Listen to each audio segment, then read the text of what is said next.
जय मसीह। आज 29 सेप्टेम्बर 2020 तदनुसार 13 असोज 2077 मङ्गलबार।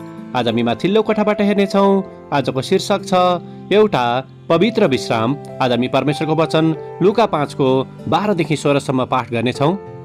जब उहाँ कुनै एउटा सहरमा हुनुहुन्थ्यो तब कुष्ठरोगले भरिएको एउटा मानिसले यसुलाई देखेर उहाँका चरणमा घोप्टो परी बिन्ती गर्यो, हे प्रभु, तपाईँले इच्छा गर्नुभयो भने मलाई निको पार्न सक्नुहुन्छ। उहाँले हात पसारेर म इच्छा गर्दछु, तिमी निको होइजाऊ भन्दै त्यसलाई छुनुभयो र तुरुन्तै त्यसको कुष्ठरोग त्यसबाट हटिहाल्यो। उहाँले तिनलाई आदेश दिनुभयो, यो कसैलाई नभन, तर गएर पूजाहारी कहाँ आफैलाई देखाऊ र मोसाले आज्ञा गरे बमोजिम मानिसहरूलाई तिमी निको भएको प्रमाणको निम्ति भेटी चढाऊ। तर उहाँको चर्चा अझ बढी जताततै फिजियो र ठुला भिडहरू उहाँको कुरा सुन्न र आफ्ना आफ्ना रोगहरूबाट निको हुन जम्मा हुन्थे। तर यसो चाहिँ निर्जन स्थानहरूमा गएर प्रार्थना गर्नुहुन्थ्यो। आमेन। मत्ती 11:28लाई लेखिका यहाँ जोड दिनुहुन्छ, ए सबै थाकेका र बोझले दबेका हो, म कहाँ हो, म तिमीहरूलाई विश्राम दिनेछु। आमेन।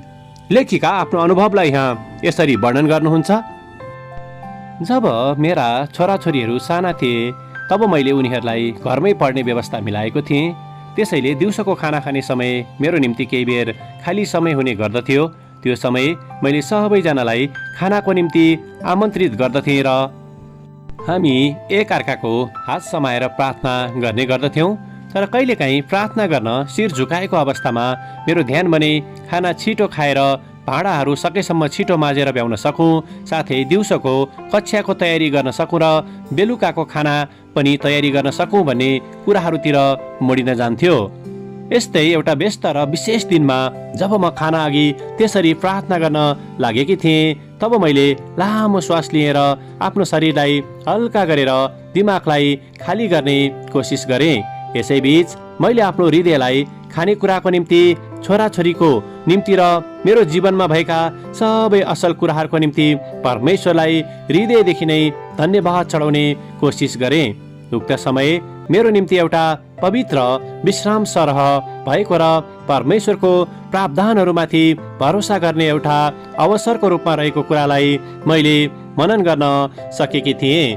त्यो व्यस्त दिनको बीचमा मेरा आवश्यकता र कामहरू निकै धेरै थिए। खानेकुरा मात्र नभई मलाई सामर्थ्य, धैर्यता र अनुशासनको आवश्यकता पनि थियो र ती सबैभन्दा बढी मलाई परमेश्वरको शान्तिको आवश्यकता थियो। परमेश्वरले हामी जहाँ छौँ त्यही नै हामीलाई भेट गर्नुहुँदछ। हामी थाकेको, थिचिएको जस्तो अवस्थामा भए पनि उहाँ हाम्रो निम्ति खानेकुरा जुटाइदिनुहुने परमेश्वर मात्र नभई हामीलाई पुनर्ताजापनको साथै शारीरिक र मानसिक एकरूपता दिने परमेश्वर पनि हुनुहुँदछ। जब हामी शान्ति साथ धन्यवादी भई उहाँको उपस्थितिभित्र जाँदछौँ तब हामी उहाँले प्रतिज्ञा गर्नुभएको शान्तिलाई अनुभव गर्न सक्दछौँ। आमेन।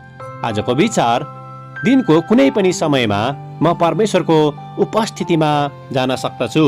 प्रार्थना, पिता परमेश्वर, हामीलाई हरेक दिन केही बेर रोकिएर तपाईँको उपस्थितिमा जानको निम्ति सहायता गर्नुहोस्। जसै हामी तपाईँलाई धन्यवाद चढाउँदछौँ तब तपाईँबाटको विश्राम र शान्तिलाई हामीले प्राप्त गर्न सकौँ। येशूको नाउँमा आमेन। आजको लेखिका नटाली डी हल, टेक्सास, अमेरिका।